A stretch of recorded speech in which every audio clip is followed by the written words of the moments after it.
bagi namanya, sebab setianya yang ditunjukkannya padaku. Hai jiwaku, puji namanya yang berkuasa. Hai jiwaku, jangan lupakan segala kebaikannya. Bersama kami kini menaikkan pujian. Ku menyanyi bagimu, di rumahmu kami bersuka. Betapa mulia namamu, ajaib dan perkasa. Hebat segala perbuatanmu, dan kekalah kemuliaanmu memenuhi seluruh bumi. Besar namamu sampai selamanya. Oh, selamanya. Hai jiwaku, puji namanya yang berkuasa. Hai jiwaku, jangan lupakan segala kebaikannya. Bersama kami kini menaikkan pujian. Ku menyanyi bagimu, di rumahmu kami bersuka. Betapa mulia namamu, ajaib dan perkasa. Oh, hebat segala perbuatanmu, dan kekalah kemuliaanmu memenuhi seluruh bumi. Besar namamu sampai selamanya.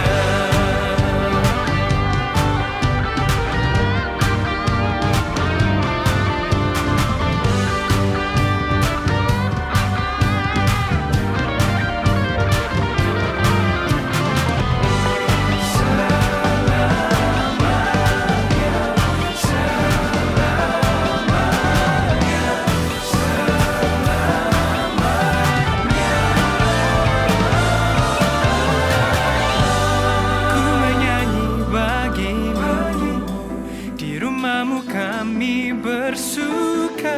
Betapa mulia namamu, ajaib dan perkasa. Hebat segala perbuatanmu, dan kekalah kemuliaanmu memenuhi seluruh bumi. Besar namamu sampai selamanya. Hebat segala perbuatanmu, dan kekalah kemuliaanmu memenuhi seluruh bumi. Besar namamu sampai selamanya.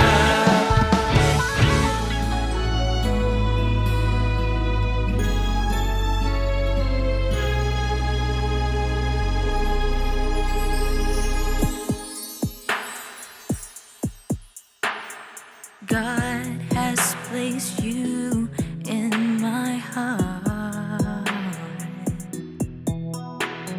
He has made you special in my sight. Two kinds of soul called for one purpose, to glorify and magnify His name. But the differences between us make it hard to go on. And we thought our dreams, our hopes were almost ended. Yet God gives grace to join us and to guide. There's a reason through His steadfast love we stand Together in one harmony forever.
face it together, carry on.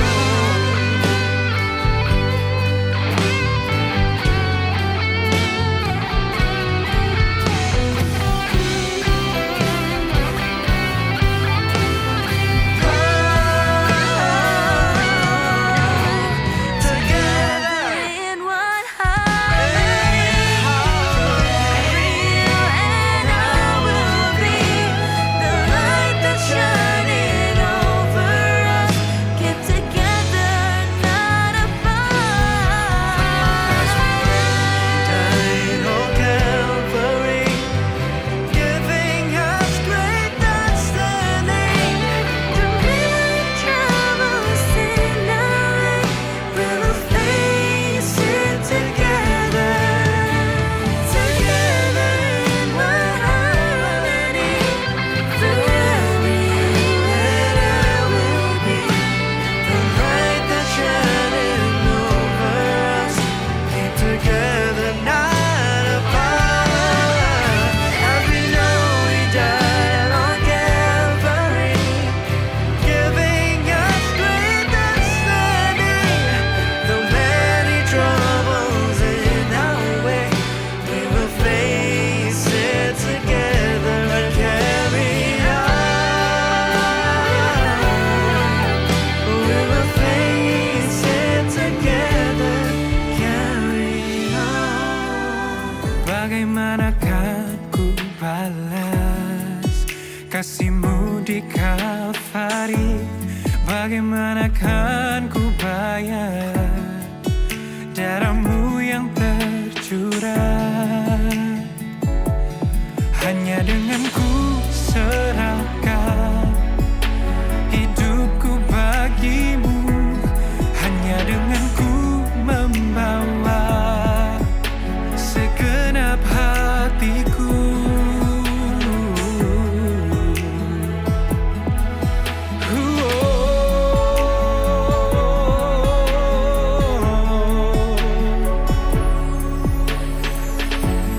Bagaimanakah ku balas kasih-Mu di Kalvari?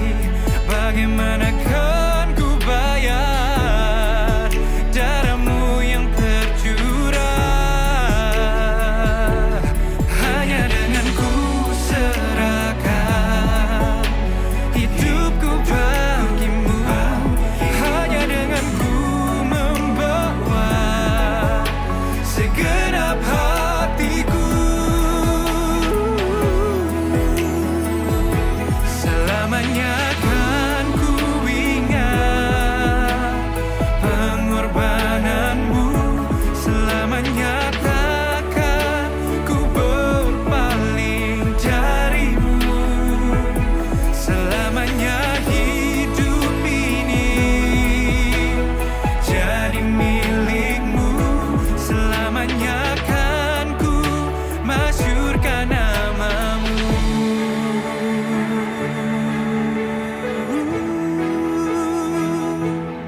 Kan ku ingat pengorbanan-Mu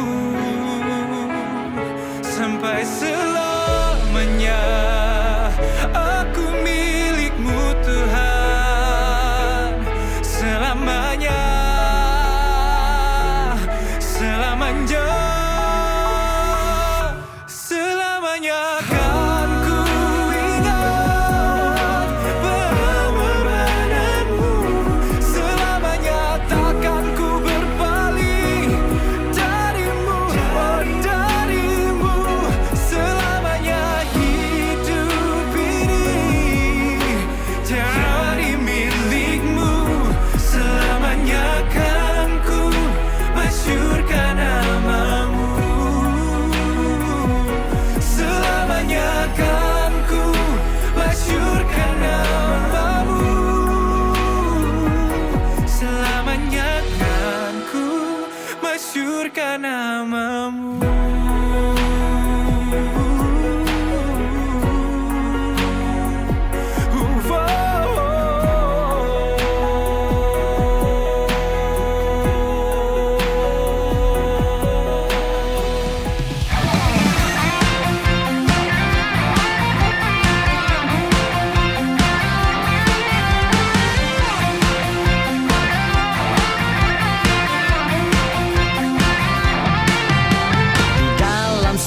seluruh hidupku, Tuhan Kau nyata.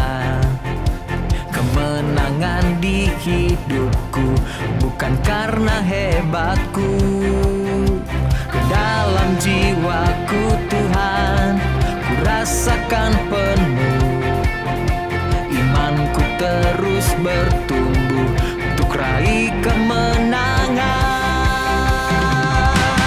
Aku tak akan gentar, aku tak akan goyah, karena Engkau berjalan ada di depanku. Kemenangan hidupku semuanya karena-Mu. Semua benteng kan runtuh mendengar suara-Mu.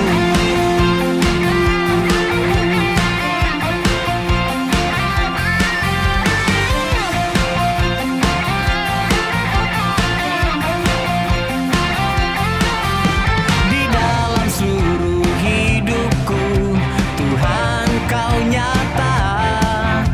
Kemenangan di hidupku bukan karena hebatku. Di dalam jiwaku Tuhan, ku rasakan penuh. Imanku terus bertumbuh untuk raih kemenangan. Aku tak akan gentar, aku tak akan goyah, karena Engkau berjalan ada di depanku. Kemenangan hidupku semuanya karena-Mu. Semua benteng kan runtuh mendengar suara-Mu.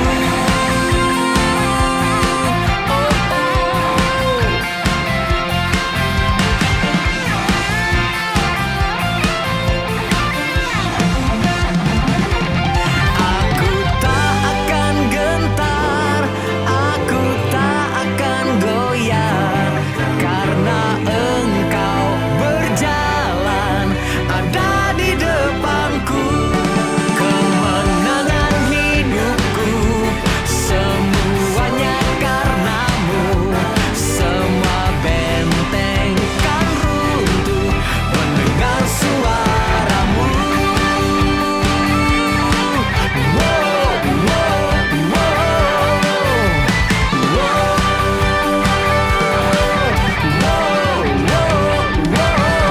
Yeah!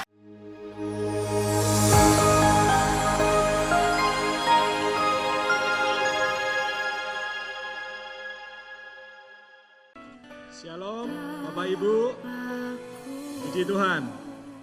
Kita akan memulai ibadah kita. Firman Tuhan mengatakan, janganlah takut sebab aku menyertai engkau. Janganlah bimbang sebab aku ini Allahmu. Aku akan meneguhkan, bahkan akan menolong engkau. Aku akan memegang engkau dengan tanganku, tangan kananku yang membawa kemenangan. Yesaya 41 ayat 10. Mari kita bawa diri kita di dalam kehadiran Tuhan. Kita tunduk di hadapan Allah. Dan kita melihat kemenangan yang Tuhan sediakan ketika kita dalam posisi yang tepat di hadapan Tuhan. Bapa, kami menyerahkan diri kami. Kami mau tunduk di hadapan Allah. Kami akan membawa diri kehidupan kami dalam ketaatan kepada Tuhan. Tolonglah kami Tuhan, ketika kami dalam posisi yang benar di hadapan Allah. Kami merendahkan diri di hadapan Tuhan. Kami bertobat dari jalan-jalan kami yang salah. Biarlah kami melihat Tuhan akan memulihkan keadaan kami. Tuhan akan membawa kemenangan dalam kehidupan kami. Tuhan akan memberikan pertolongan yang sungguh-sungguh nyata dalam kehidupan kami. Pertemukan kami Tuhan, diri kami hari ini dengan hadirat-Mu, pertolongan-Mu, kasih setiamu dan mujizat yang daripadamu.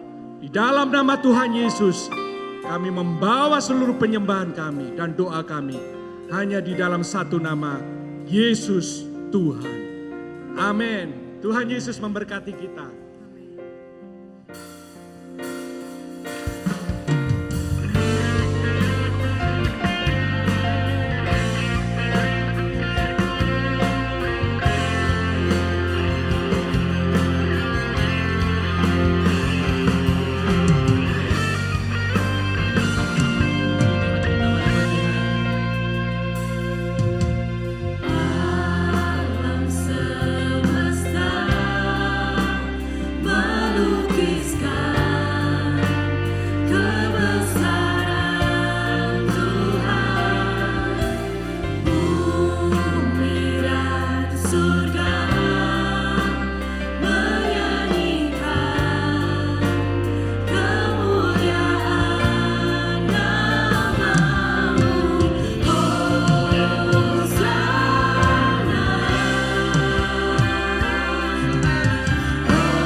perbuat dulu, sekarang, dan selamanya. Berikan sorak-sorai buat laki-laki.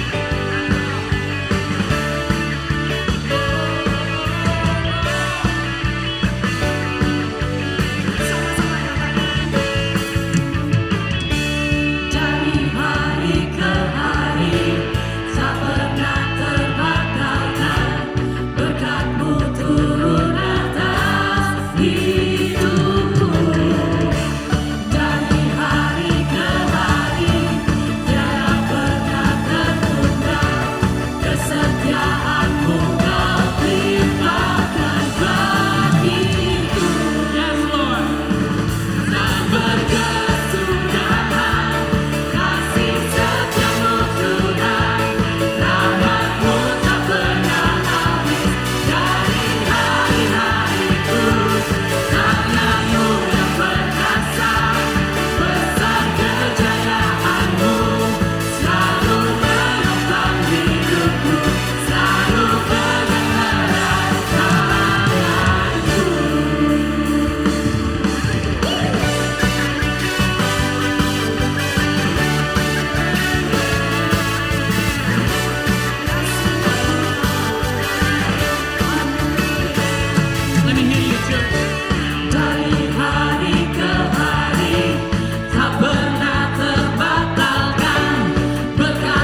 membuat kita menyanyi ketika kita sedang senang.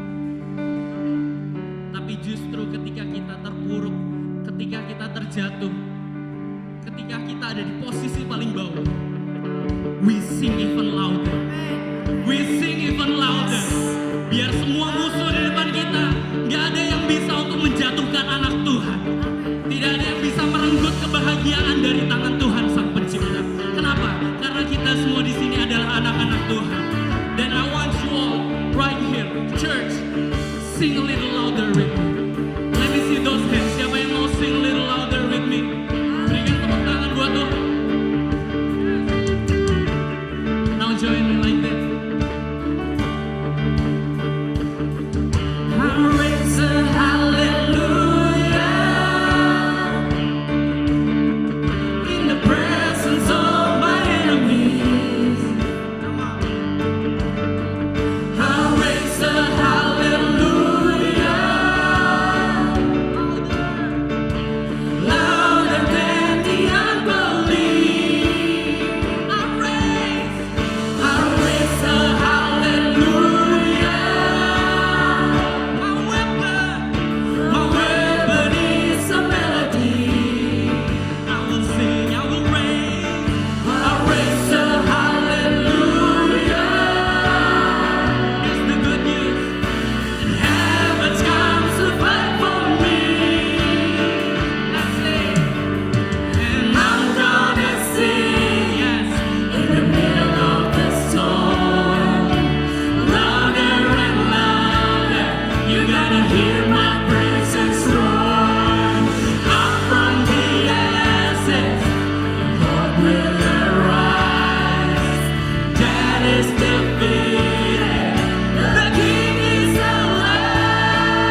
Thank you Lord, thank you Jesus. Kami akan menyanyi jauh lebih kencang lagi Tuhan. Memuliakan namamu jauh lebih tinggi lagi Tuhan. Hingga musuh-musuh kami tidak ada apa-apanya Tuhan. Karena kasih, kesetiaan, darahmu Tuhan jauh melebihi apapun dalam kehidupan kami. Thank you Lord Jesus. Kami mau dengar lebih lagi Tuhan tentang firman Tuhan. Speak a little louder for our life. Over and over and over and over. Tanpa henti hingga selama-lamanya. Karena anakmu ini Tuhan siap mendengarkan. Berkati kami Bapak dengan firman-Mu hari ini. Di dalam nama Tuhan Yesus. Semua jemaat yang siap mari kita sama-sama katakan. Amin. Silakan duduk. Terima kasih. Ya, sekali lagi saudara-saudaraku senang sekali bisa melayani dan ketemu dengan setiap saudara, teman-teman lama. Hari ini saudara-saudara saya ingin bagi satu pesan, satu kebenaran yang mengubah hidup saya sebetulnya. Jadi 3 tahapan iman. Saya berharap ini cukup sederhana untuk saudara pahami dan cukup ya. Menerapkannya mungkin saudara perlu latihan, perlu belajar. Tetapi begini, kalau saya boleh kalau misalnya ini sebuah perjalanan ya, maka kalau saudara memiliki atau melewati 3 tahapan ini, saudara kan punya satu kehidupan yang tidak dimiliki oleh orang yang tidak kenal Tuhan. Saudara kan punya satu kehidupan yang dimana saudara itu sama sekali tidak akan pernah khawatir lagi. Saudara bisa bayangkan enggak hidup tanpa kekhawatiran, tanpa kecemasan, tanpa ketakutan. Sama sekali loh. Bisa bayangin enggak? Hidup tanpa ketakutan, tanpa kekhawatiran, tanpa kecemasan. Dan orang itu kalau sudah tidak ada kekhawatiran, tidak ada kecemasan, artinya dia itu hidup dalam rasa aman, secure. Kita tuh bisa menjadi begitu secure sehingga saudara-saudaraku apapun yang terjadi, mau badai, mau resesi, mau sakit penyakit, mau kematian bahkan, itu tidak akan menggoncang saudara. Hasil dari kehidupan seperti itu adalah hidup yang penuh dengan damai sejahtera. Anda tidak akan marah kepada siapapun. Anda tidak akan marah terhadap situasi, marah kepada orang lain, atau apalagi marah terhadap Tuhan. Hidup itu kan dipenuhi sukacita, seneng terus saudara-saudaraku hidup itu. Saya belum sempurna tapi saya ngalamin ini gitu. Jadi apa yang saya bagikan ini saya lewati saudara. Dan hasilnya sungguh, hidup tuh kayak seneng banget. Saudara mungkin kalau saudara yang mengenal saya lama, saudara yang sudah mengenal saya cukup lama, saudara tahu saya ini bergumul dengan depresi dulu. Tapi sejak saya belajar dan saya kemudian mulai mengenal Tuhan lebih lagi saudara-saudaraku, boleh dikata pada hari ini saya udah enggak, udah bebas gitu, udah sembuh lah.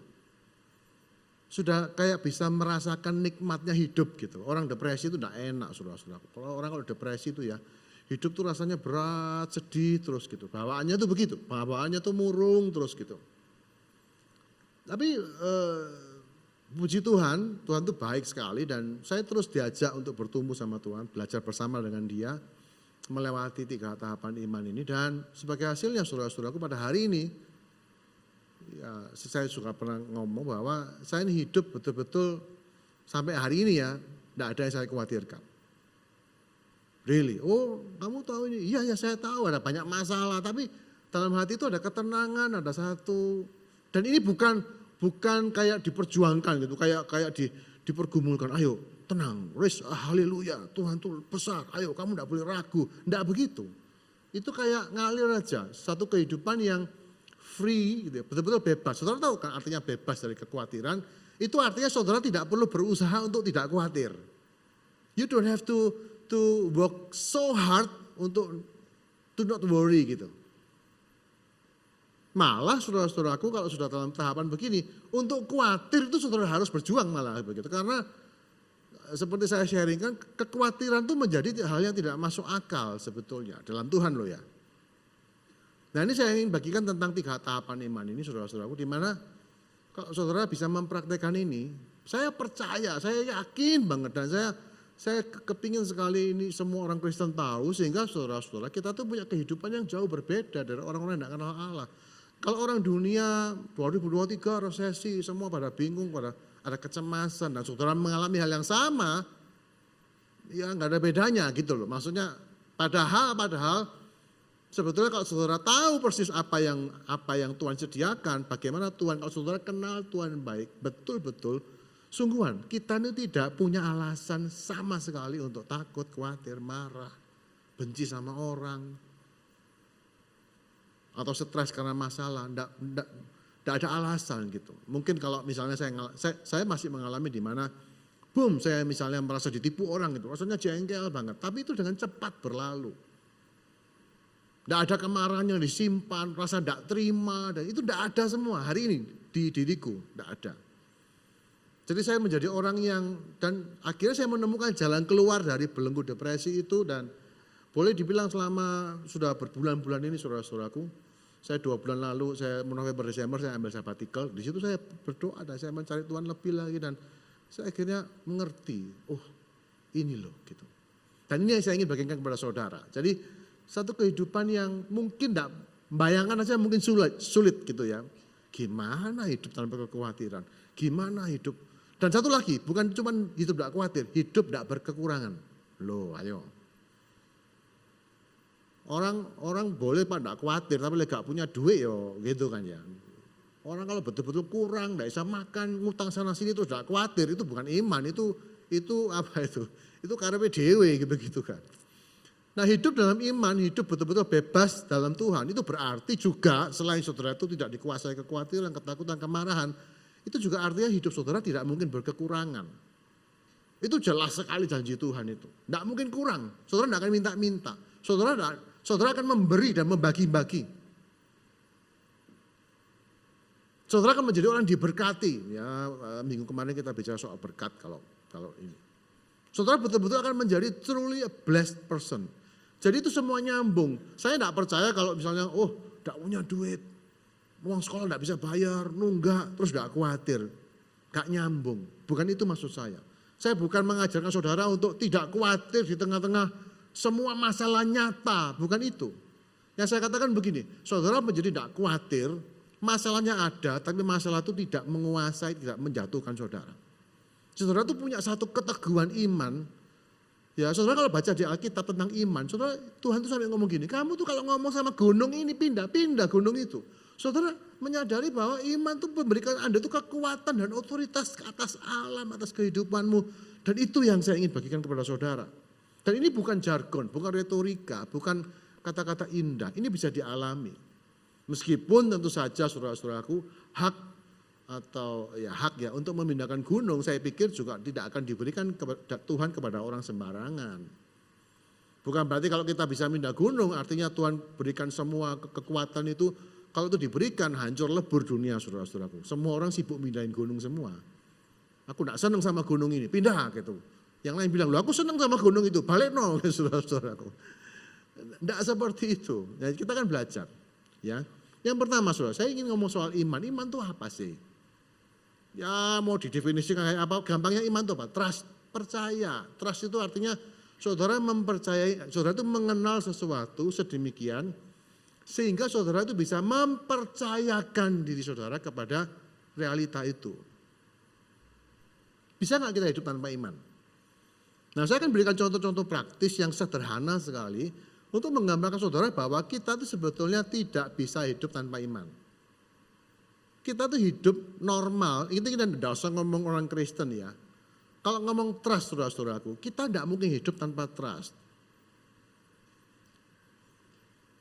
Ya, untuk bisa hidup normal, saudara itu perlu trust. Contoh, mungkin saya sudah pernah kasih contoh ini. Saudara masuk ke tempat ini, saudara lihat bentuk satu benda abu-abu, ada bagian datarnya, ada sandarannya, dan saudara Tanpa berpikir panjang, saudara tahu itu kursi.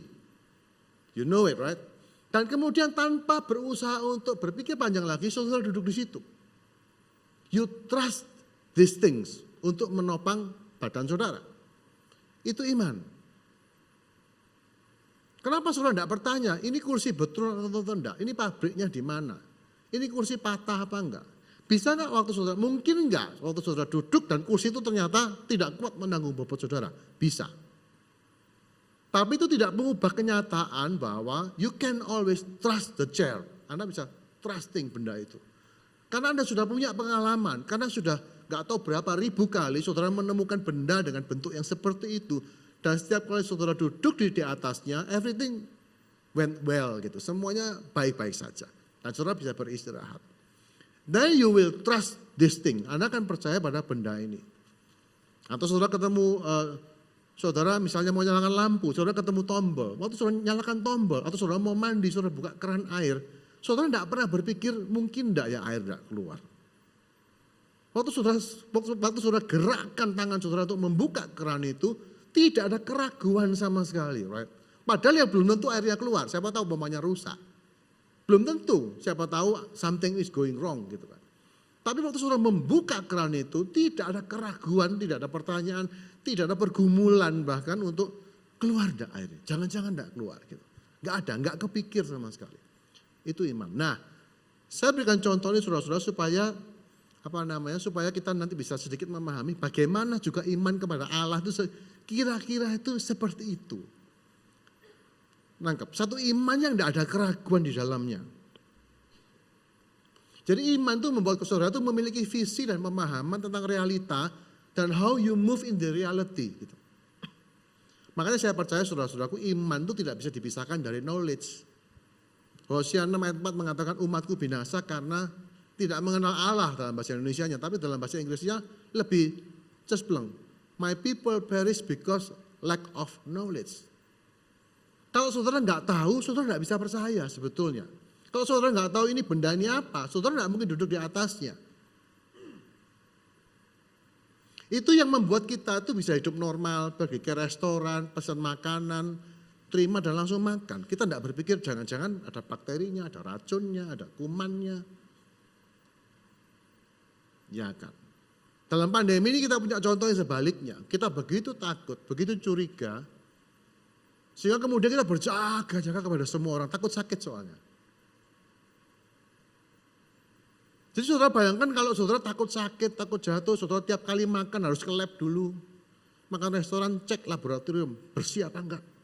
You cannot live, Anda enggak bisa hidup. Nangkep ya. Jadi however, bagaimanapun juga, kita ini harus hidup karena iman, bagaimanapun juga. Nangkep ya sampai sini. Tanpa iman, Anda enggak mungkin hidup. Tidak mungkin Anda tiap kali mau duduk periksa dulu, mau makan periksa dulu, mau naik mobil periksa dulu, semua dicek semua, ada bomnya enggak, ada apa.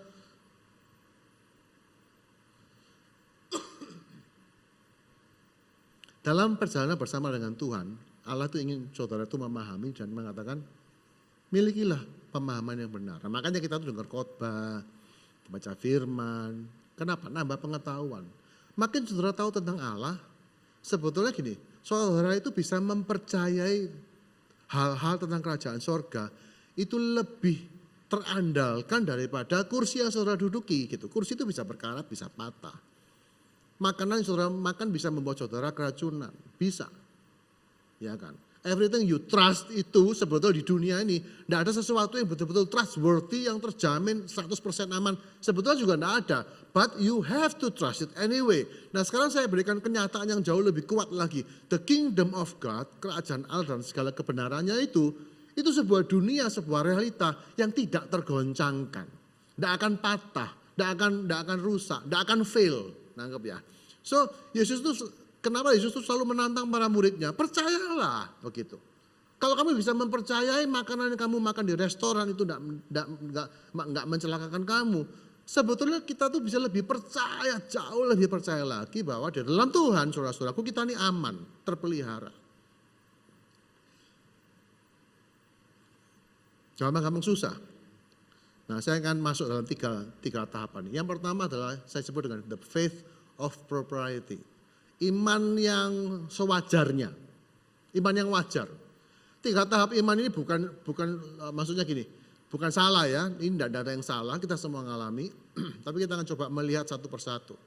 Sebetulnya ini saya akan ambil dari kisah hidupnya Ayub secara garis besar. Ayub itu melewati 3 tahapan ini. Ayub adalah contoh yang baik bagaimana iman itu saudara-saudara ada 3 tahap. Yang kedua adalah the faith of desperation, satu iman yang di tengah-tengah kesulitan. Dan yang ketiga, yang tingkat yang paling tinggi yang kita mau sasar, yang kita mau dapatkan adalah the faith of sufficiency. Sekali lagi, saudara kalau sampai di tahap sufficiency ini saudara-saudaraku, Anda tidak akan khawatir, tidak akan takut, tidak akan sikut-sikutan, tidak akan iri, saudara tidak akan dikuasai hawa nafsu, dendam, tidak ada. Saudara akan damai dan saudara akan diberkati. Orang kalau sudah sampai di iman itu saudara-saudaraku, tidak akan berkekurangan yang baik, tidak mungkin bahkan. Tidak mungkin, karena kita ini ngomong tentang the kingdom of heaven. Kita ngomong tentang Allah yang janjinya, kerajaannya itu tidak tergoncangkan. Nah sekarang kita lihat satu persatu, oke? Apa itu the faith of propriety? Itu adalah iman, satu pandangan iman di mana kalau saudara lakukan yang benar, saudara akan mendapatkan hasil yang diharapkan. Berilah maka kamu akan diberi. Nah itu faith of propriety. Sekali lagi ini nggak salah ya saudara-saudaraku, nggak salah. Dalam kitab Ayub pasal yang pertama ayat 8-10, ya kelihatan ya saudara-saudaraku. Ini satu perjumpaan, satu gugatan iblis kepada Allah sebetulnya. Ayub 1 ayat 8-10. Bertanyalah Tuhan kepada iblis, apakah engkau memperhatikan hambaku Ayub, sebab tidak seorang pun di bumi seperti dia yang demikian saleh dan jujur, yang takut akan Allah dan menjauhi kejahatan. Lalu jawab iblis kepada Tuhan, apakah dengan tidak mendapat apa-apa Ayub takut akan Allah? Bukankah engkau yang membuat pagar sekeliling dia dan rumahnya serta segala yang dimilikinya? Apa yang dikerjakannya telah kau berkati dan apa yang dimilikinya makin bertambah di negeri itu. Ini saudara-saudaraku, iblis itu kan tukang tuduh dan ini tuduhan ini menghantam 2 pihak. Yang pertama, iblis itu menuduh Tuhan. Iyalah wong mbok berkati kok, ya jelaslah dia setia sama kamu Tuhan gitu. Ini tidak enak omongan ini saudara-saudaraku. Ini apa namanya, iblis ini sedang menggunakan dasar faith of propriety. Di mana iman seperti ini saudara-saudaraku tidak, ya bukan sekali lagi ya saya tidak ngomong ini salah, semua kita mulai dari sini. If you do the right thing, you always get the right result, begitu. Dan itu memang betul ada benernya. Cuman saudara-saudaraku, iman di titik ini itu somehow tidak akan menunjukkan siapa Tuhan dan siapa saudara. Iblis itu langsung menghantam 2 pribadi. Pertama dia menghantam Tuhan. Kok yakin Tuhan? Tuhan kan bilang, lihat Ayub ini luar biasa, saleh, mencintai aku. Ah, ya enggak juga. Itu semua karena engkau berkati, engkau lindungi, kan engkau taruh pagar di sekitarnya. Di saat yang sama, iblis juga menuduh Ayub, coba ambil perlindunganmu. Enggak mungkin dia menyembah, mengabdi lagi kepadamu Tuhan.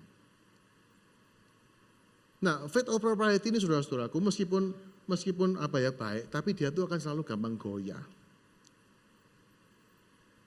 Karena ada bagian di mana itu mengandalkan, jadi saudara akhirnya mengandalkan apa yang saudara bisa lakukan untuk mendapatkan apa yang saudara inginkan. Sekali lagi ya saudara-saudaraku, ini bukan salah, tapi ini jenis iman yang paling gampang goyang. Karena iblis bisa ngerjain saudara di sini. Katanya Tuhan baik, nyatanya hasil kerjamu sekian tahun ludes. Katanya Tuhan baik, nyatanya kamu melayani tapi anakmu sakit.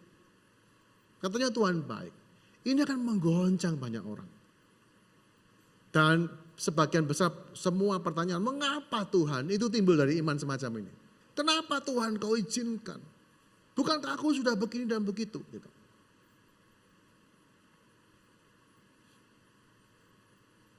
Sekali lagi saudara-saudaraku, kita semua mulai dari sini. Ini bukan salah, tetapi ada waktunya di mana Tuhan akan menggoncangkan, akan menggagalkan prinsip ini. Hanya untuk memberikan atau membawa kita ke dalam satu pertumbuhan, sesuatu yang jauh lebih baik. Saya percaya kita semua ngalami lah saudara-saudara.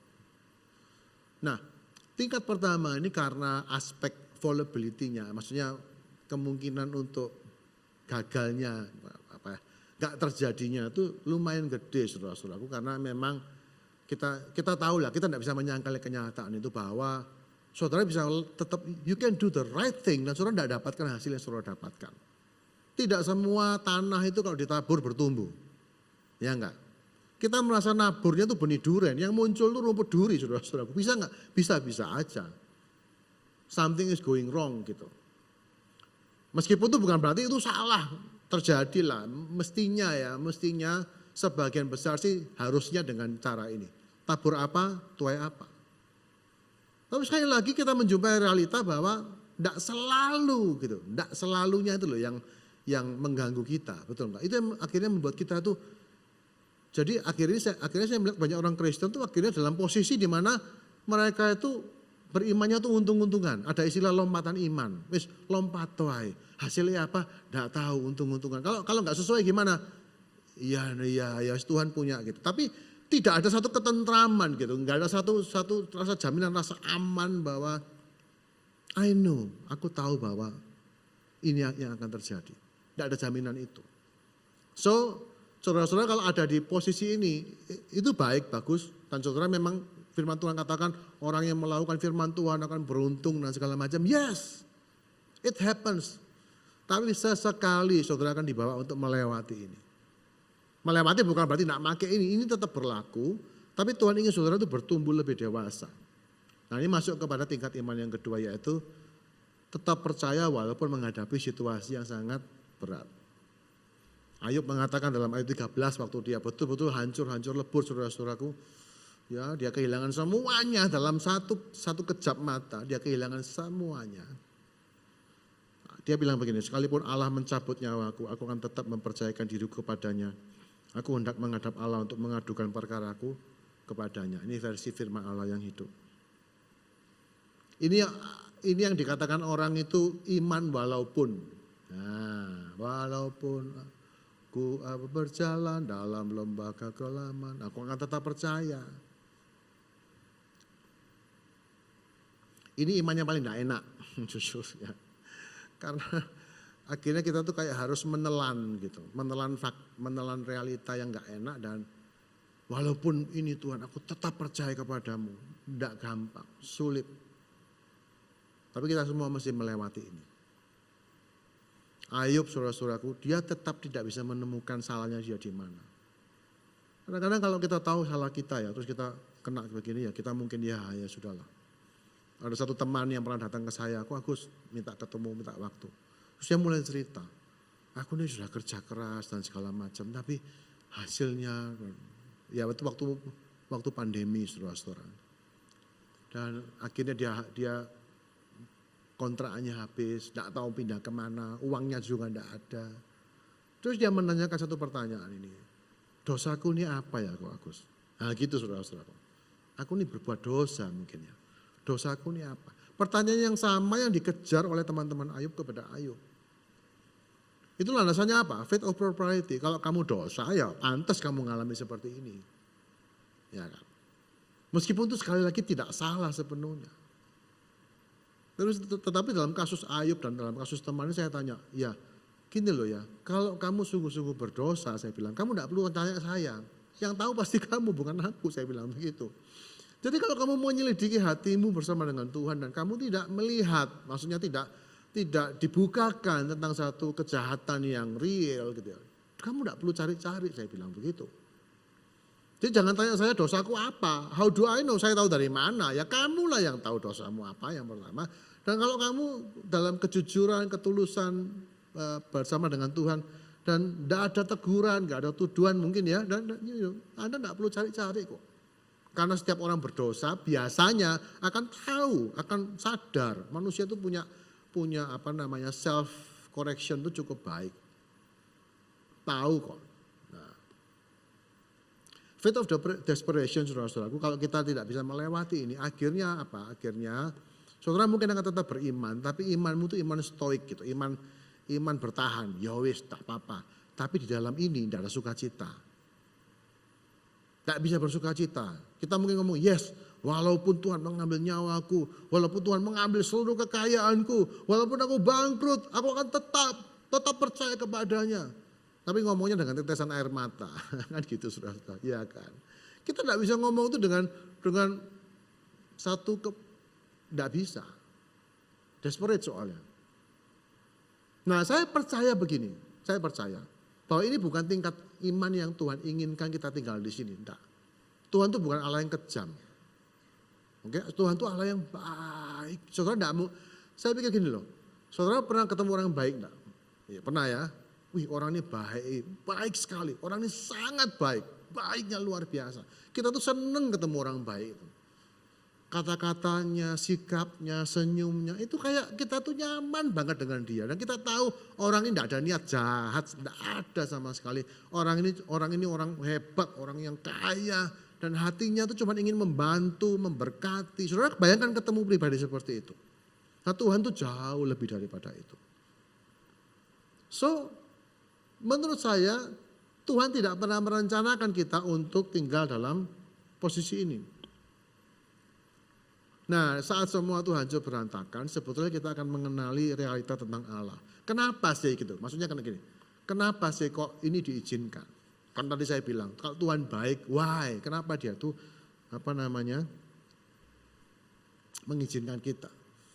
Dan satu lagi, saudara tidak boleh tinggal di sini. This is not your place. Kita lewati ya, tapi kita tidak ditetapkan untuk tinggal di sini. Desperation itu saudara-saudaraku hanya mengajar, menurut saya ya kalau saya boleh ringkas, desperation itu cuma mengajar satu hal. Bahwa Anda dan saya tidak bisa mengandalkan apa yang di dunia. Kita tadi saya bilang, kita ini kan trusting kursi, trusting restoran, trusting duit. Kan. We put our trust kan.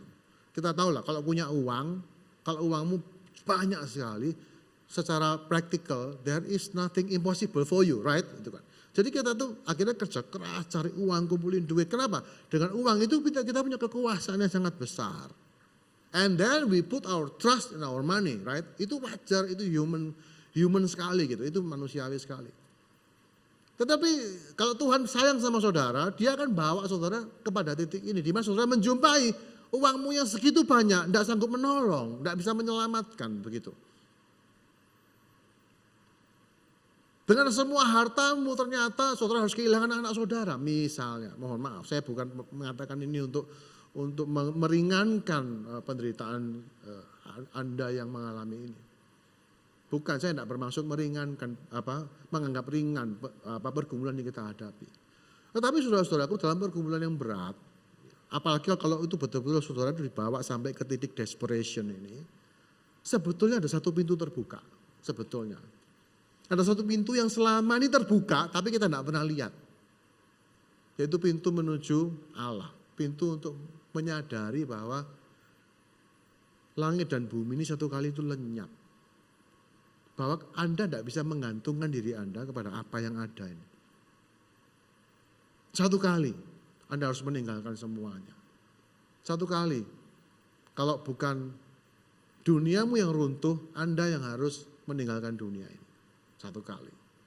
So actually you cannot depend on anything sebetulnya. Tapi dalam kondisi diberkati, dalam kondisi melimpah, dalam kondisi yang nyaman, kita tidak lihat pintu kepada Tuhan ini. Kita bisa mengatakan, oh Tuhan baik karena semua baik. Faith of desperation. Ini perlu kita alami sekali-sekali saudara-saudaraku. Dan kalau saudara ada di dalam posisi ini, ingat ada pintu terbuka. Anda bisa mengenali sebuah realita yang baru tentang Allah. Itu saya alami berkali-kali. Saat saya rasanya mati ya Tuhan, saya bilang mati aja, saya enggak punya harapan gitu. Dan tiba-tiba saya menyadari bahwa ada sebuah realita. Oke, iman itu bagi saya selalu berkaitan dengan realita. Ada sebuah realita yang lain yang enggak nampak. Sebuah kenyataan yaitu kerajaan sorga yang enggak goncang. Ada satu pribadi yang secara realistis tidak pernah meninggalkan saya. Satu pribadi, dan itu tiba-tiba menjadi nyata, saudara nangkep ya. Pada saat saudara itu sangat kelaparan, saudara-saudaraku, Anda akan melihat makanan yang paling sederhana sekalipun sebagai sebuah jawaban, kira-kira begitu. Jadi iman yang desperate ini saudara-saudaraku, itu sebetulnya didesain untuk membawa saudara kepada Tuhan. Itu yang dilakukan Ayub. Ayub mengatakan, aku ingin apa dikatakan, Aku ingin menghadap Allah untuk mengadukan perkaraku kepadanya. Ayo komplain. Teman-temannya bilang, kamu tidak boleh komplain. Kamu tidak boleh sembarangan loh. Itu Tuhan tidak mungkin salah. Kamu yang pasti dosa. Ayo bilang, tidak, aku tidak bersalah. Aku tidak selayaknya menerima perlakuan ini. Ayo kamu jangan sembarangan dan segala macam. Itu berdebat panjang sekali di kitab Ayub. Tapi satu hal saudara lihat, Ayub itu betul-betul mau. Aku ingin ketemu Tuhan. Nah itu dia. Ayub akhirnya melihat satu pintu tok yang tertinggal, yaitu pintu kepada Allah. Dan dia mengatakan, aku mau masuk pintu itu, aku mau tanya, aku tidak terima. Lebih baik saya kasih tahu ya, saudara kalau dalam kesusahan, lebih baik saudara itu komplain mati-matian kepada Tuhan daripada saudara itu kemudian bersembunyi di balik kesalehan yang palsu. Dan ya sudahlah, kemudian, tapi dalam hatimu engkau kehilangan iman. Ada banyak orang Kristen ya, ini yang ngomong percaya, ini tidak percaya. Kenapa? Ngelewati ini soalnya. Ditanya percaya. Confessionnya benar, tapi hatinya menjauh. Karena kecewa. Mau mengakui hal yang berbeda juga, ya Tuhan tidak ada, kita tidak mampu mengakui itu. Tapi kalau Tuhan ada, kenapa kita tidak bisa jawab. Jadi kalau saudara dalam kondisi ini saya nasihatkan, kejar Tuhan. Ngejarnya pakai marah pun tidak apa-apa. Tuhan aku ingin ketemu engkau. Aku tidak terima. Tuhan aku ingin jawab. Aku ingin ketemu engkau. Itu yang aku ingin menghadap Allah. Aku ingin membawa perkara aku kepadanya. Kalau aku memang salah, nyatakan salahku di mana. Jadi Ayub itu tidak kemudian menjadi orang yang nerimo. Ya sudahlah, percayalah Tuhan itu baik. Percayalah Tuhan itu tidak. Saya mohon maaf ya, ini mungkin. Tapi saya anjurkan saudara. Jangan punya iman seperti itu bukan iman. Itu namanya apa itu? Indifference gitu. Wis percaya, enggak usah mikir, percaya. Anda enggak bisa. Enggak bisa, mana bisa. Kalau saya misalnya kasih saudara makanan yang beracun, keracunan. Percaya Agus itu baik, tak kasih makanan beracun lagi. Percaya. Akhirnya saudara, ya wis. Saya percaya sama Agus wis. Percaya. Tapi tiap kali makan sakit perut. Wis pokoknya percaya aja. Bisa begini deh saudara-saudaraku. Ya enggak? Orang Kristen tuh kadang-kadang mengalami cognitive dissonance ini. Saya lagi belajar ini. Mempercayai yang satu tapi juga gitu. Akhirnya dalam kehidupan kita tuh cenderung menyingkirkan Tuhan. Tuhan tuh di gereja. Kalau dalam soal bisnis, gak Tuhan-Tuhanan begitu. Karena ya tidak relevan, tidak terjadi kok. Jadi percaya di mulut tapi di hati tidak percaya. Ya itu tadi saudara. Kenapa? Karena titik ini. Nah saat kita terus mengejar Tuhan, kita akan nyampe kepada tingkat yang ketiga. Yaitu the faith of sufficiency. Rasa aman dan puas karena saudara mengenal Allah. Dan saudara-saudaraku di kitab Ayub itu panjang, saya tidak cantumkan semua ayatnya. Jadi setelah semua temannya dan satu teman lagi datang dan ngomong dan Ayub tetap tidak bisa terima, akhirnya Tuhan yang muncul. Tuhan menunjukkan diri. Dan menariknya saudara-saudara, Tuhan tidak memberikan penjelasan. Tuhan tidak berhutang penjelasan. Dia hanya menantang Ayub. Kamu siapa? Siapakah orang yang menggelapkan pengetahuan? Istilahnya gini, siapa kamu ngomong seperti itu dan padahal kamu tidak tahu apa-apa. Digituin sama Tuhan. Dan Tuhan kemudian menantang Ayub, kamu di mana waktu aku menciptakan langit dan bumi? Kamu di mana waktu aku memanggil bintang-bintang itu dengan namanya? Bisa enggak kamu mengendalikan ini? Bisa enggak kamu melakukan ini? Dan Ayub dibegitukan, yang diam saudara-saudaraku. Dan dia diam. Dan di pasal yang terakhir, Ayub mengatakan begini, aku tahu bahwa engkau sanggup melakukan segala sesuatu dan tidak ada rencanamu yang gagal. Hanya tadi kata orang saja aku mendengar tentang engkau, tapi sekarang mataku sendiri memandang engkau. Oleh sebab itu aku mencabut perkataanku dan dengan menyesal, aku duduk dalam debu dan abu. Saudara, saya ingin ngajak saudara membayangkan apa yang terjadi dalam diri Ayub. Bayangin ya, saudara kehilangan semuanya. Tanpa penjelasan. Dan saudara sama sekali tidak merasa saudara itu ada berbuat salah. Saya merenung-renung mungkin salahnya Ayub cuma satu. Dia tidak mendidik anaknya dengan baik. Mungkin. Kenapa? Anaknya Ayub itu 7 laki 3 perempuan. Tiap hari itu pesta saudara-saudaraku. karena kaya. Dan anak laki-lakinya 7 nih, satu hari satu kali bikin pesta di rumahnya giliran. Jadi saya pikir ini anak-anak ini model apa ya gitu, tiap hari pesta pora. Dan Ayub tiap hari mempersembahkan korban, mendoakan anak-anaknya supaya ya jangan sampai anaknya itu mungkin minum, mabuk, terus mengutuki Allah dan segala macam. Jadi Ayub ini berusaha dengan iman propriety-nya dia membereskan semua itu. Dia mempersembahkan korban, dia betul-betul. Ya saya nggak tahu, kira-kira saya pikir anaknya Ayub ini aneh juga gitu ya. Kok diberitakan bahwa rutin bikin pesta. Ya singkat cerita saudara-saudaraku, Tuhan muncul dan Ayub, nah ini dia. Di tengah-tengah semua keputusasaan, tiba-tiba dia melihat bahwa Tuhan itu terlalu besar untuk membuat kesalahan. Ini penting.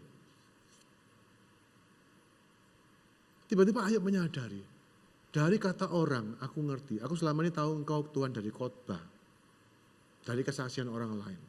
Tapi hari ini aku melihat engkau. Dan saudara tahu, waktu Ayub melihat Tuhan dan saya membayangkan Ayub itu tercengang gitu ya. Dia kemudian menyadari, begitu Allah mendemonstrasikan, Allah itu sepertinya akan negur kan ya. Kamu siapa? Di mana kamu waktu? Dan waktu Ayub mengatakan itu dia sadar. Dia tuh bukan siapa-siapa. Bahwa Tuhan itu tidak pernah berhutang apapun kepada dia. Dan tiba-tiba Ayub mendapatkan satu rasa aman. Kenapa kok aman? Karena dia tahu Tuhan terlalu besar untuk berbuat salah. Dan Tuhan terlalu besar untuk mengabaikan dia. Pemahaman seperti ini saudara-saudaraku membuat Ayub mengatakan, aku akan tutup mulutku, aku tidak akan protes lagi. I have no more question. Gitu. Saya percaya di sorga nanti ya, saudara kalau masuk sorga. Banyak orang mikir, nanti aku kalau ke sorga, aku ingin tanya Tuhan. Kenapa Tuhan kau ambil ini? Kenapa Tuhan kau lakukan ini? Saya katakan, kalau saudara melihat Tuhan di sorga dalam kebesarannya, tidak akan ada pertanyaan. Makanya di sorga itu tidak ada air mata. Kenapa nggak ada air mata? Semua orang itu dipuaskan. Kenapa dipuaskan? When they see the glory of God, jiwa ini puas. Aku ngerti sekarang. Walaupun Ayub tidak tahu apa yang terjadi. Tapi dia bilang begini, whatever happen, aku ini aman. Saudara bisa ke posisi ini. Sufficient. Pergumulan itu jadi gak ada artinya saudara-saudaraku. Dan ada satu kepastian, tadi saya bilang, mengapa iman itu sesuatu yang harusnya otomatis, bukan sesuatu yang diusahakan. Enggak, sampai di titik ini saudara-saudaraku, untuk tidak percaya itu lebih sulit. How come you already seen the greatness, saudara sudah melihat kemuliaannya begitu besar, mau ragu itu sulit. Begitu, itu dialami Ayub. Saudara bayangin, Ayub itu tidak disembuhkan loh di titik ini. Waktu dia melihat itu dia masih dalam kondisi yang sakit, penyakit dan masih dalam kondisi yang hancur-hancuran. Tapi dia mengatakan, cukup, dia bilang begitu. Aku nyesal dengan semua protesku. Oke Tuhan, aku akan duduk dalam debu dan abu. Ini bukan satu ungkapan rasa, ya wis Tuhan, kamu sing bener wis. Bukan begitu. Ini saudara-saudaraku, Ayub itu dengan sukacita dia menyadari, wow, aku ini ternyata tidak ada apa-apanya. Makin saudara anggap dirimu penting, makin berat semua penderitaan bagi saudara. Coba renungkan baik-baik. Banyak orang tuh marah, sakit hati, ya kan? Kecewa setengah mati dengan siapapun. Semua sumber satu kok. Kita menganggap diri kita ini penting. Ya kan? Tersinggung. Kalau saudara misalnya dalam pandemi ini bisnis saudara goncang misalnya. Dan saudara mengalami kerugian yang sangat besar. Sakit, ya saya tahu. Saya sekali lagi saya tidak berusaha menganggap ringan pergumulan saudara. Tetapi coba renungkan. Kenapa kita begitu sakit kehilangan semua itu? Karena kita berpikir kitalah yang mendapatkan itu. Itu hasil kerja kerasku. Itu hasil imanku. Ngerti ya? Faktor akunya besar sekali. Dan begitu Tuhan tunjukkan bahwa nothing, saudara sakit.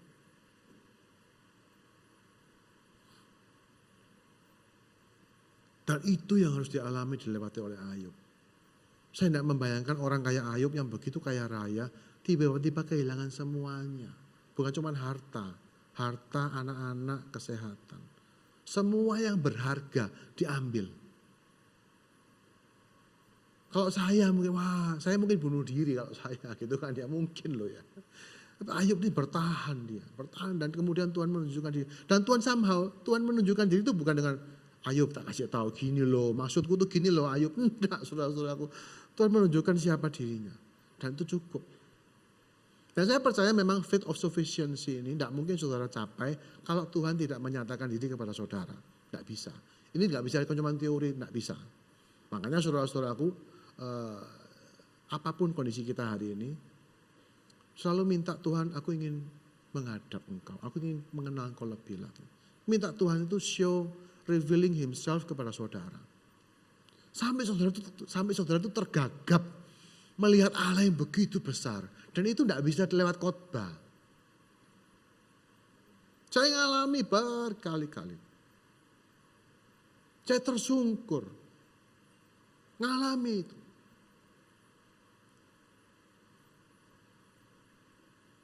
Bagi saya untuk menjadi ada saja, untuk bisa ada saja, itu sudah satu keajaiban. Tidak usah ngomong diberkati lah, hidup enak lah, enggak. Untuk ada saja, bagi saya itu sudah kebaikan Tuhan. Because I'm nothing. Dan Tuhan dalam kasih-Nya, kuasa yang begitu besar, bisa mengatakan aku mau menyertai engkau. Makanya begitu Ayub ngomong, mataku sendiri melihat engkau. Selama ini Tuhan aku tidak lihat engkau. Selama ini aku cuma lihat apa yang aku lakukan. Aku sudah lakukan yang benar. Aku sudah jaga langkahku. Aku sudah jaga hidupku. Nangkep ya, iman propriety itu loh. Terlalu akhirnya somehow kita tuh mengandalkan apa yang kita lakukan untuk mendapatkan apa yang kita inginkan. Tapi di titik ini saudara-saudaraku, Ayub mengatakan, I'm nothing actually. Aku ini bukan apa-apa, bukan siapa-siapa. Aku mau lenyap pun tidak masalah, saudara. Tidak masalah. But I know aku kenal satu pribadi ini. He is so great, begitu baik untuk melakukan kejahatan. Gak jauh. Tahun 80 berapa itu ada satu buku yang ditulis seorang rabi, Harold Kushner, buku yang jadi bestseller. Judulnya itu When Bad Things Happen to Good People. Ketika hal buruk menimpa orang-orang baik. Ya, buku itu sangat mendarat, cuman ya kesimpulannya keliru. Karena di buku itu akhirnya disimpulkan Tuhan itu sangat baik, mengasihi, tapi dia tidak maha kuasa. Jadi si penulis buku ini dia hanya nyampe di iman yang propriety itu. Dan mungkin nyampe di iman yang desperate. Tapi imannya akhirnya nyimpang dengan mengatakan bahwa Tuhan itu somehow dia tidak maha kuasa. Kalau dia maha kuasa, tidak mungkin dia membiarkan ini terjadi. Begitu saudara-saudara. Tapi dalam sufficiency ini, kita tahu. Dan kita bisa melihat peran kita di situ. Dan Tuhan mengatakan kepada teman-teman Ayub, kamu ini ngomongmu juga ngaco. Dia bilang gitu Tuhan. Tuhan menegur Elifaz dan teman-teman yang lain. Kamu minta doa dari Ayub. Kalau sampai Ayub tidak mau doain kamu, celaka loh kamu. Diancam sama Tuhan. Jangan sampai aku mendatangkan aniaya kepada kamu. Minta Ayub berdoa untuk kamu. Kenapa? Karena orang kalau hanya bertahan di propriety faith ini saudara-saudaraku. Sekali lagi bukan salah, tapi saudara tidak bisa menyenangkan Tuhan dengan iman itu. Faith of sufficiency ini seperti iman seorang anak kepada papanya. Kalau saudara punya papa konglomerat, saudara tidak cukup kalau ngomong, pokoknya aku kalau benar di rumah papaku pasti kasih aku uang. Itu tidak cukup baik.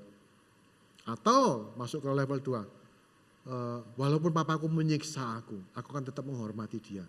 Itu gak enak bagi si papa sebetulnya, betul enggak? Walaupun papaku enggak kasih aku makan, aku tetap anggap dia papaku. Jangan terus di situ. Begitu saudara masuk ke sini, saudara ngomong gini, aku kenal papaku. Tidak mungkin dia berbuat jahat sama saya. Tidak mungkin aku kurang. Gak mungkin aku ditelantarkan. Gak mungkin, tidak mungkin. Kemustahilannya itu jauh lebih mustahil dari semua kemustahilan di dunia. Mustahil Allah, papaku yang begitu baik, yang begitu kaya, terus lupa kasih aku makan, lupa untuk menyertai aku. Tidak mungkin, itu sufficiency. Dalam kondisi seperti ini saudara-saudaraku, seperti Ayub. Dia mungkin tidak sembuh, mungkin tidak pulih, gak penting bagi dia. Yang penting apa? Dia sudah mengenal Allah itu. Dan dia tahu kondisinya nih perlu. Dan dia masih melewati ini. Dan keluhan itu berhenti. Saya percaya dalam hati Ayub timbul sukacita, timbul damai, sejahtera yang melampaui segala akal. Orang dunia bilang, loh kamu masih sakit, masih bangkrut kok sudah begitu. Ayub bilang, iya, tapi itu jadi gak penting lagi. Allah itu tiba-tiba menjadi segala-galanya di dalam segala-galanya. And you trust him so much. Di titik ini saudara-saudara, semua jadi gampang. Taat gampang. Berserah gampang.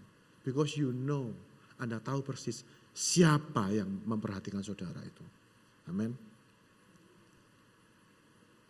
Sekali lagi ini terjadi karena Tuhan menyatakan diri.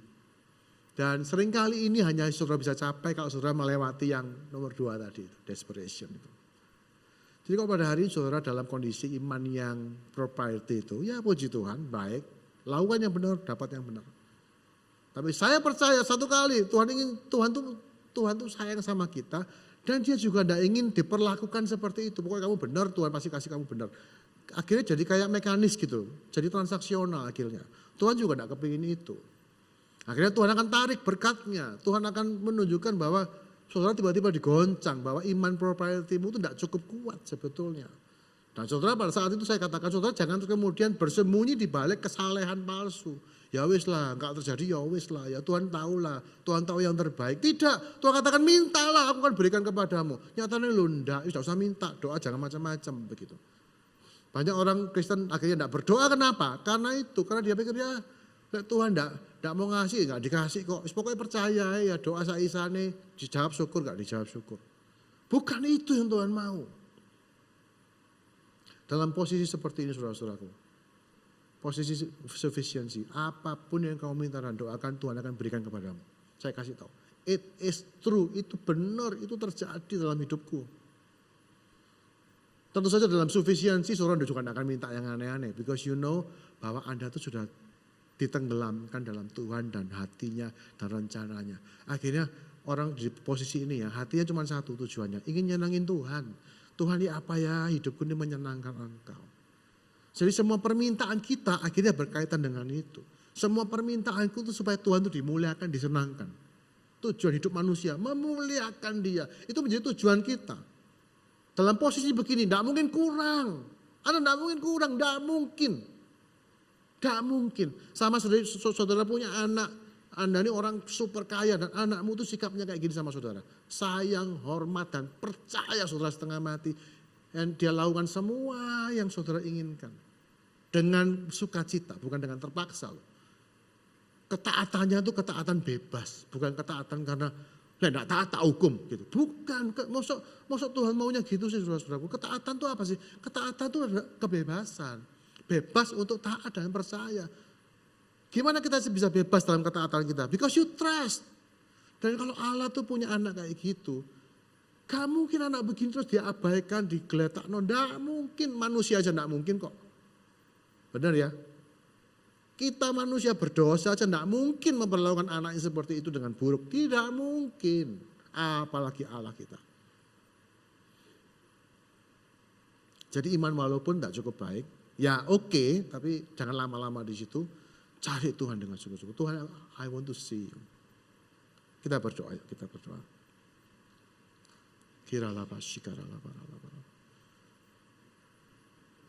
Ada satu lagu lama, saudara-saudaraku, liriknya itu mengatakan bahwa ku di tanganmu, ku di hatimu.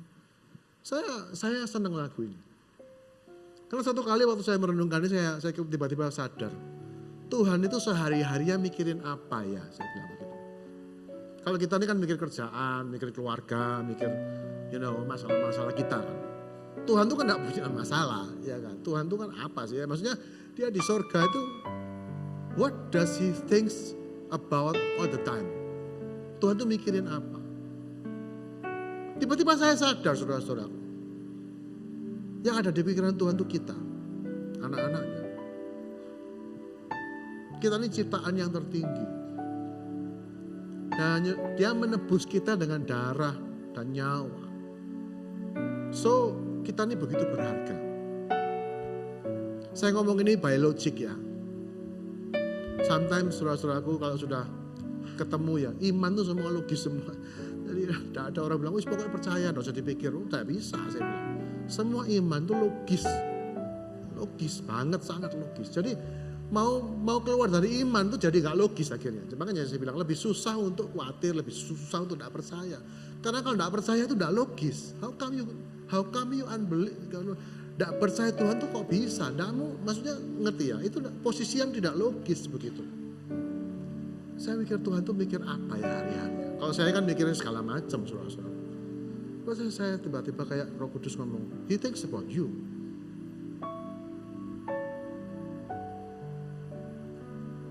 Kamu adalah biji mataku. Nah, seringkali kita sulit percaya karena itu tadi, karena kita punya iman propriety. Mana? Kalau Tuhan mikirin aku, kenapa ini terjadi? Kan begitu. Tapi saudara-saudaraku, seperti dalam kisah Ayub, saudara tahu bahwa Tuhan tahu persis apa yang dia lakukan. Dia kasih izin iblis melakukan semua itu. Tujuannya satu, tuduhan iblis dipatahkan. Saudara tahu di akhir kisah Ayub, meskipun tidak diceritakan, tapi iblis diam.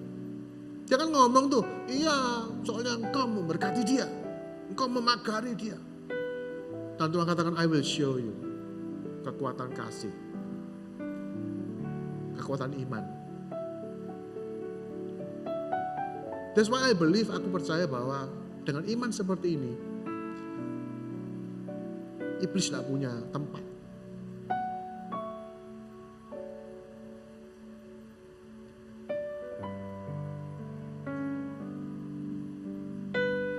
Dengan iman seperti ini, tidak ada serangan iblis yang masuk dalam hidup saudara. Anda akan aman, terjaga. Bukan berarti hidup tidak ada kesulitan. Adalah, hidup itu mesti ada, beban itu mesti ada. Tanpa beban ini tidak bisa hidup juga kok kita itu. Tapi Anda tidak akan khawatir, tidak akan cemas, marah. Kok bisa gini ya? Kenapa gini? Tidak ada lagi. Yang ada itu sukacita, senang tiap hari. Itu saya alami. Bangun pagi, saya coba Tuhan, thank you. Dan ini bukan sebuah praktek agamawi yang harus dipaksa-paksa, enggak. Itu otomatis, saudara-saudara. Makanya depresiku hilang. Saya sampai heran, iya hilang. Karena saya tuh hampir enggak pernah merasakan kondisi yang enggak stres, saudara-saudara. Karena ya namanya orang, namanya kena, harus bergumul. Dan saya lama, puluhan tahun, saya pernah bikin seminar segala macam tentang depresi, bagaimana menghadapinya, dan somehow saya menerima, kayak saya ya sudahlah, saya anggap ini saya harus lewati gitu. Memang ini kelemahan duri dalam daging lah istilahnya gitu. Tapi terakhir saya tiba-tiba sadar, iya aku sudah berapa bulan kok enggak kumat gitu maksudnya. Dan kemarin tepatnya Jumat, saya lupa Jumat atau Sabtu, Jumat atau Kamis, kemarin minggu lalu datang depresi itu. Tiba-tiba saya kenal ini. Tiba-tiba ada yang cengkrem, sedih itu, terus kemudian moodnya jatuh sekali. Saya bilang, loh kok balik? Saya bilang. Saya kemudian mulai bergumul, Tuhan kok gini lagi ya? Aku sudah berbulan-bulan, jadi saya ini kenal gitu. Kok gini lagi ya? Tiba-tiba dalam hati saya ngomong, dan saya membiasakan, Tuhan perlu tak ini, saya bilang gitu. Perlu tak aku nanggung semuanya? Aku nanggung ini udah lama Tuhan. Perlu tak? Bukannya lebih baik kalau aku ini sukacita tiap hari. Aku sudah lewat kok. Aku bilang semua manfaat dari depresi sudah tak pelajari, saya bilang gitu. Masih perlu tak Tuhan aku nanggung semua ini. Dan tiba-tiba ada muncul satu kata-kata, dalam nama Yesus. Saya ngomong saya tumpang tangan ini, dalam nama Yesus. Aku menolak depresi, aku tidak mau. Cukup saya bilang. Itu Jumat kemarin pagi. Dalam nama Yesus saya bilang, pergi depresi. Ya saudara boleh percaya, boleh enggak. Cengkeraman itu lepas. Depresi ini penyakit yang sulit setengah mati. Dan saya menyadari, oke, berarti aku enggak boleh nerima, aku enggak boleh nyambut itu lagi gitu. Datang usir naik gitu. Pikir-pikir gitu. Datang usir. Karena saya pikir-pikir perlu tak? Kalau perlu saya mau. Saya bilang, dalam Tuhan ada bagian penderitaan, suffering itu ada. Pertanyaannya sing perlu sing mana kan gitu saudara-saudara. Kita perlu tanya, ini perlu tak Tuhan? Kalau memang perlu, I'll do it. Ajari aku merendahkan diri. Seperti Ayub itu, perlu. Tapi di atas semua itu saudara-saudaraku, saya tahu saya selalu ada di pikiran Tuhan. Dia selalu, He always thinks about me. Bukan karena aku penting, bukan. Tapi karena dia mengasihi aku luar biasa. Because He loves you so much. Dan dia baik luar biasa. Amin. Ku di tanganmu.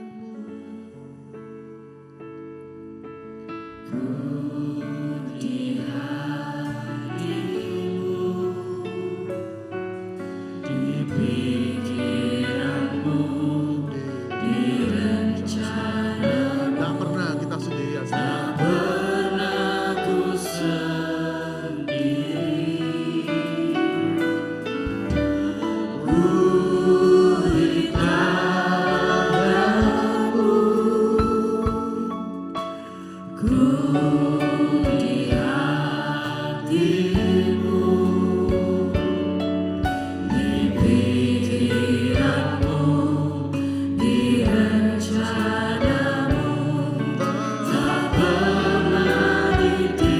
Mari kita makin berdiri bersama-sama.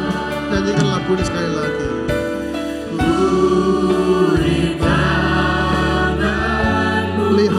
Lihatlah realita ini.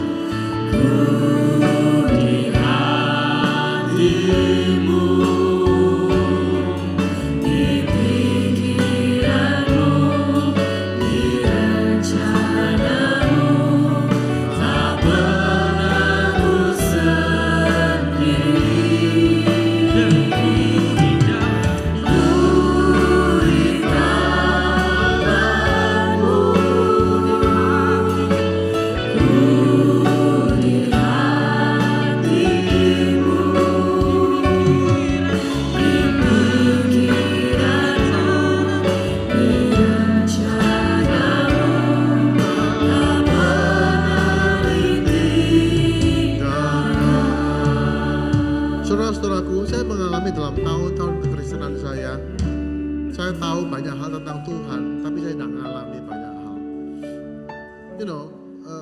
Setiap kita itu pernah mengalami luka, pasti kekecewaan, sakit hati, pengkhianatan. Ada momen-momen terburuk dalam hidup kita yang kita tidak pernah harapkan. Semua orang mengalami, saudara-saudara. Dan biasanya respon pertama adalah kalau kita percaya Tuhan, kita akan tanya kenapa. Gitu. Saudara-saudaraku, seringkali pertanyaan itu menjadikan semuanya lebih berat gitu, karena kita tidak tahu. Kita hanya tahu Tuhan baik, benar, tapi kita tidak memahami realitanya. Sulit bagi kita untuk menerima saat kita berdoa untuk suami, berdoa untuk anak, dan Tuhan tidak jawab sepertinya. Sangat sukar, saya tahu. Tapi saudara-saudaraku, ayo kita minta seperti Ayub. Tuhan, aku mau menghadap Engkau. Aku mau ketemu Engkau. Please Lord, come to my life. Please, kasih aku pengenalan tentang Engkau lebih lagi. Sampai satu titik saudara tiba-tiba menyadari. Saya percaya setiap orang pasti Tuhan mau kasih pengalaman ini. When you see Him, waktu saudara kayak tiba-tiba sadar bahwa Allah itu begitu dahsyat dan kita begitu tidak berarti, dan ketidakberartian itu tiba-tiba melenyapkan semua kekhawatiran kita sama. Karena kita tidak penting sebetulnya, tapi Allah itu sangat mencintai kita dan sangat peduli. Tiba-tiba kita bisa melihat semua doa yang gak dijawab sebagai sebuah hal yang diperlukan. Kita bisa melihat semua pengalaman yang menyakitkan itu menjadikan kita indah di hadapan Tuhan. Everything is about Him actually. Sebab itu saudara-saudara, mari dalam hari ini kita ambil keputusan yuk. Satu, Tuhan, aku menginginkan Engkau. By the way, Tuhan tuh mikirin kita kok, bukan mikir yang lain. Tuhan gak mikir apa-apa, dia Tuhan. Dia cuma mikirin kita, bagaimana kita itu mau mengenal dia. Tuhan juga tidak akan sering-sering menunjukkan dirinya pada saudara. Kenapa? Karena kita dikasih kebebasan untuk mencari dia. Tuhan tuh kepingin dicari. Kalau Tuhan muncul tiba-tiba di kamarmu, Anda tidak akan cari dia. Anda terpaksa harus percaya karena Tuhan begitu nyata. Tapi Tuhan tuh juga kepingin dicari, saudara ngerti ya? Tuhan tuh juga kepingin dikejar gitu. Kasih itu kan begitu. Kalau dia muncul, nyata, berkobar di depanmu, kita tidak akan cari dia. Kita terpaksa menerima dia. Makanya Tuhan tuh menahan diri. Dia tahan dirinya. Dia tidak langsung jawab semua doamu. Enggak. Kalau Tuhan jawab semua doa saudara, saudara tidak akan cari dia. Coba anakmu minta apa saudara kasih. Dengan cepat dia akan meninggalkan saudara. Sebab itu mari kita ambil keputusan. Cari Tuhan sungguh-sungguh. Amin. Percayalah. Saya tahu ini tidak bisa dipaksa. Tapi saya berdoa pada siang hari ini setiap saudara. Biarlah setiap Anda itu mengalami Tuhan. Mengalami bahwa Tuhan itu menjumpai saudara di momen-momen tertentu. And trust Him. Percayalah pada Tuhan. Amin. Tuhan kami berdoa. Hamba selesai berbicara tetapi biarlah pesan ini berbicara dalam hati jemaat. Kami tahu bahwa Engkau memikirkan kami. Dalam kehebatan, keajaiban-Mu. Tidak seorangmu dari kami ini yang luput dari rencana Tuhan. Tidak mungkin kami diluputkan. Because you created us. Engkau mengenal kami dengan nama kami masing-masing. Sebab itu ya Bapak, aku berdoa. Berkati jemaat. Bless this church. Berkati jemaat ini. Berkati jemaat ini dengan pengenalan yang mendalam tentang Tuhan. Sehingga jiwa kami dipuaskan. Sehingga kami tidak perlu khawatir, takut, gentar, marah.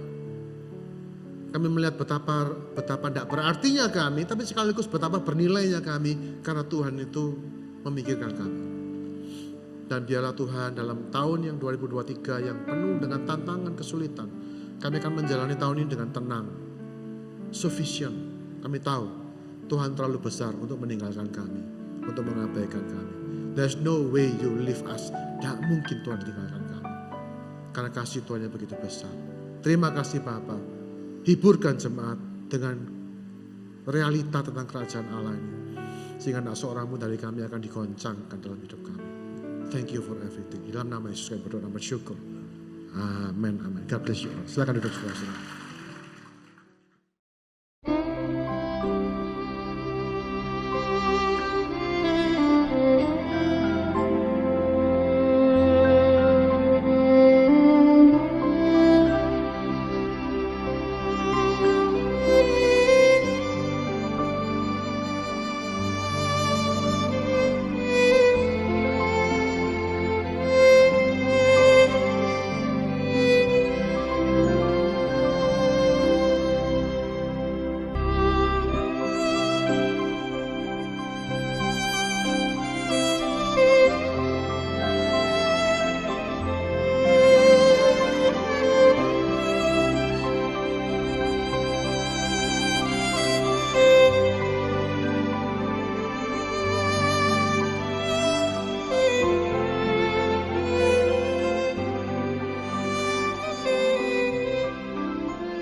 Tuhan, Engkaulah yang akan memberikan kemenangan di dalam kehidupan kami.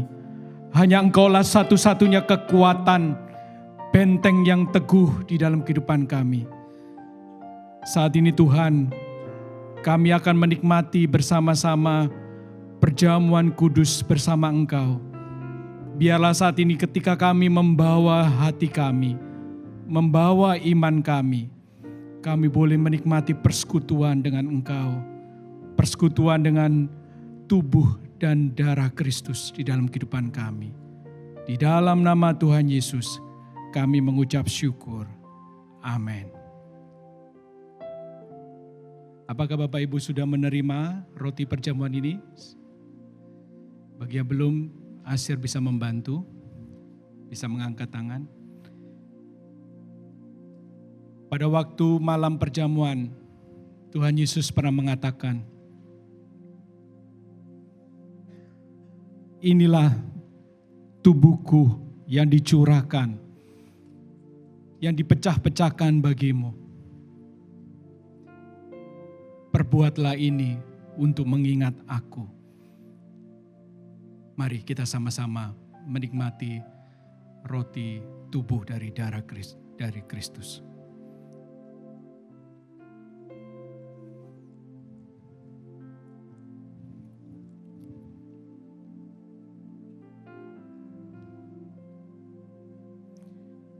Kemudian Tuhan Yesus mengangkat cawan dan berkata,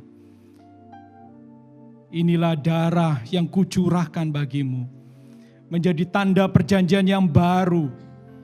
Meskipun dosamu merah seperti kirmisi, perbuatan kita penuh dengan kejahatan, namun ketika kita bertobat dan percaya pada Kristus, maka dosa kita diampuni dan kita disucikan dan dibenarkan di dalam Yesus.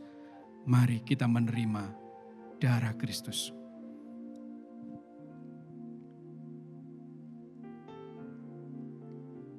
Biarlah setiap kita yang sudah menerima roti, tubuh dan anggur dari lambang darah Kristus, kita memberitakan tentang kematian Kristus dan kebangkitan Kristus sampai Dia datang kembali.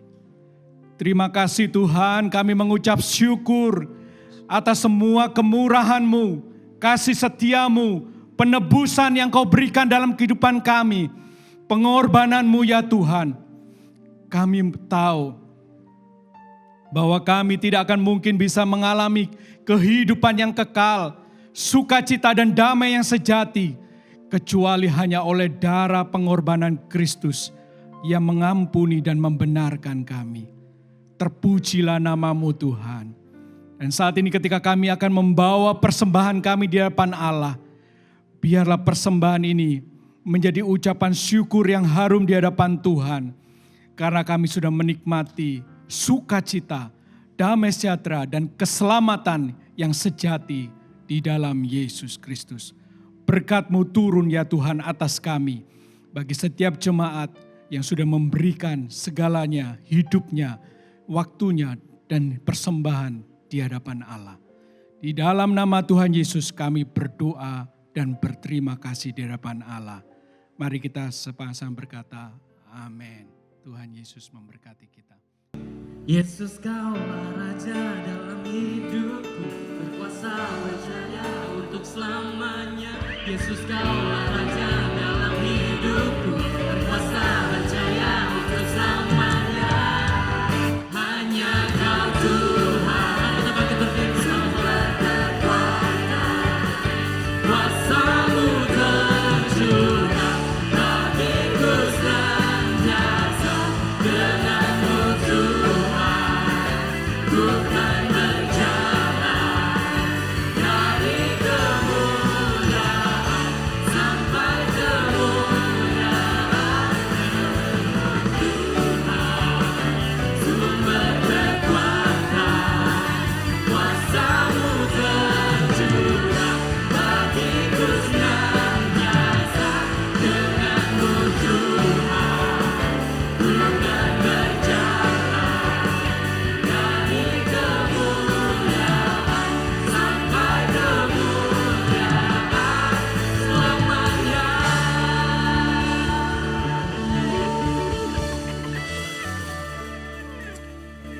Haleluya.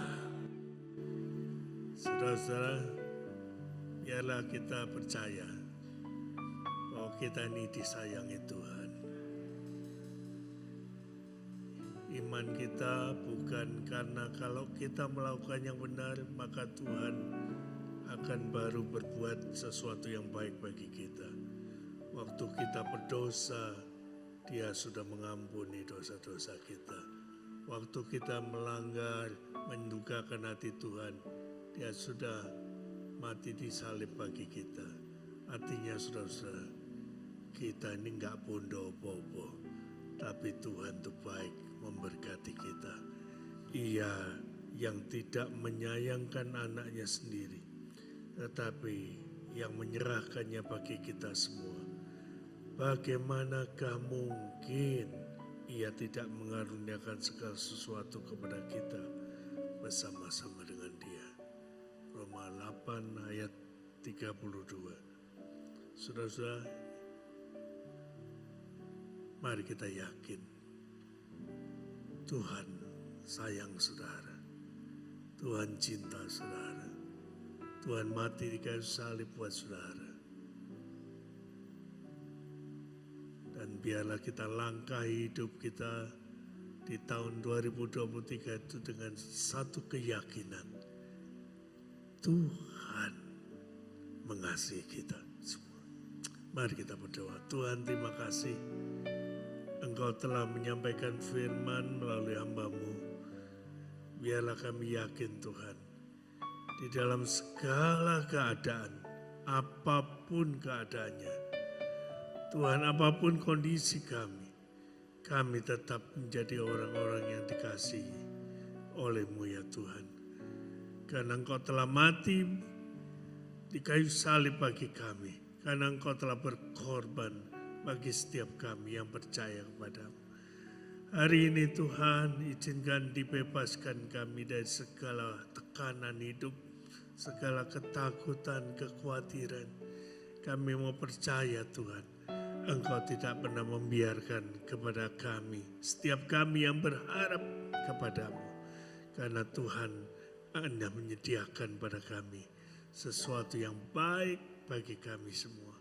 Terima kasih ya Bapa untuk firman-Mu, terima kasih untuk segala yang sudah Kau lakukan dalam kehidupan kami. Kami mengucap syukur atas segala yang baik itu. Mari saudaraku, kita angkat tangan, kita mengucap syukur kepada Tuhan. Sebagai tanda syukur kita, Tuhan, terima kasih. Kami percaya Tuhan, penyertaan-Mu akan selalu ada pada kami. Izinkan Tuhan kami menjalani hari-hari di tahun 2023 ini dengan satu keyakinan. Kami adalah orang yang dicintai oleh Tuhan. Kami adalah orang yang ditebus oleh darah Yesus. Kami adalah orang-orang yang diberkati oleh Tuhan. Oleh karena itu Tuhan, kami yakin kami akan berjalan dengan keberanian iman bahwa Tuhan kami, Tuhan yang hidup, yang berkuasa akan memberkati kami. Izinkan Tuhan kami akan kembali ke tempat kami masing-masing dengan percaya bahwa penyertaan Tuhan itu akan tinggal di dalam hidup kami. Saudara-saudara yang dikasihi Tuhan, pulanglah dengan membawa berkat dari Allah Bapa, cinta kasihnya Tuhan kita Yesus Kristus, dan persekutuan dengan kuasa Roh Kudus dari sekarang sampai selama-lamanya. Di dalam nama Tuhan Yesus Kristus, mari semua yang percaya mengatakan amin. Selamat pagi, Tuhan memberkati.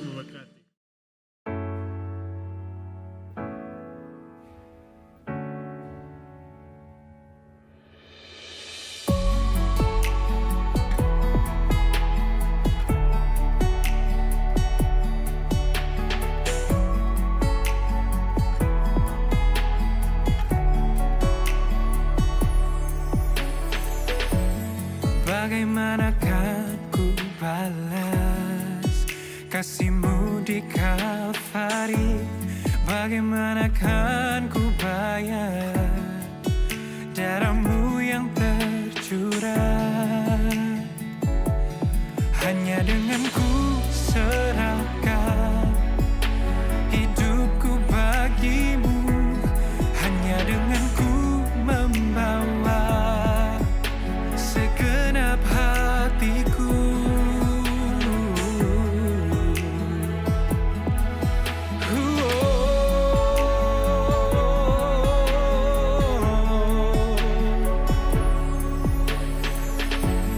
Bagaimanakah ku balas kasih-Mu di Kalvari? Bagaimanakah ku bayar darah-Mu yang tercurah? Hanya dengan ku serahkan hidupku bagi-Mu, hanya dengan ku membawa segenap hatiku. Selamanya